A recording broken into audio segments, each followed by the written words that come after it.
Oscar est un double champion du monde des raquettes des neiges. Le alpin s'entraîne pour les championnats du monde en Espagne. Il espère cette fois-ci tripler son titre. J'ai commencé à faire de la raquette pour casser la routine de la course à pied. Et ici, avec la neige, la glace, c'était pas forcément simple le soir d'aller courir. Et je me suis dit que la raquette, c'était le sport qui ressemblait le plus à la course à pied, dans la gestuelle. Et donc, j'ai basculé vers ça. Et puis, petit à petit, j'ai fait des compétitions. Ça s'est bien passé. Puis, j'ai trouvé vraiment un intérêt parce qu'on pouvait être à la fois en nature et à la fois courir. Et à la fois se reconnecter avec soi-même au milieu de cet environnement. Et donc, naturellement, je suis parti dans cette optique-là. C'est toujours un petit peu pareil chaque année, hein, c'est toujours une coupure à la fin de la dernière course, une bonne coupure pour pouvoir bien récupérer, et ensuite derrière repartir sur une période foncière et après une période de vitesse.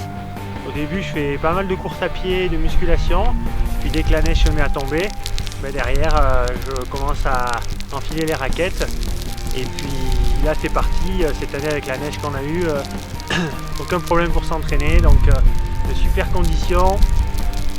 Beaucoup de plaisir dans l'entraînement parce que pour pouvoir enchaîner les années, il faut vraiment s'amuser dans l'entraînement.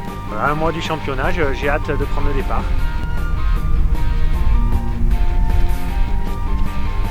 C'est vrai que l'année dernière, il manquait énormément de neige, donc du coup j'avais compensé avec de la musculation et beaucoup de course à pied. Après, ce qui peut un petit peu changer, c'est les conditions climatiques. Par exemple, au Canada, une année, je me rappelle, il faisait moins 23 au départ. Et ça, c'est des températures que l'on n'a pas forcément dans les Hautes-Alpes. Est-ce que tu penses qu'un jour il y aura le sport en raquette dans les Jeux Olympiques? Alors, elle a été en démonstration aux Jeux Olympiques de Vancouver en 2010. Depuis, ça traîne. En fait, pour qu'elle rentre dans le processus olympique, il faut pouvoir enlever une discipline déjà présente aux Jeux Olympiques et c'est pas forcément facile. Donc, je pense que dans les années à venir, la raquette fera son apparition. Moi, je serai certainement plus dans le milieu parce que j'ai déjà 34 ans. En tout cas, j'aurais été l'ambassadeur et ça c'est important.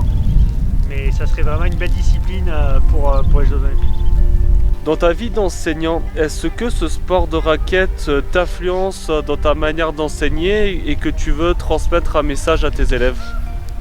Je suis passionné de sport, de raquette et d'autres.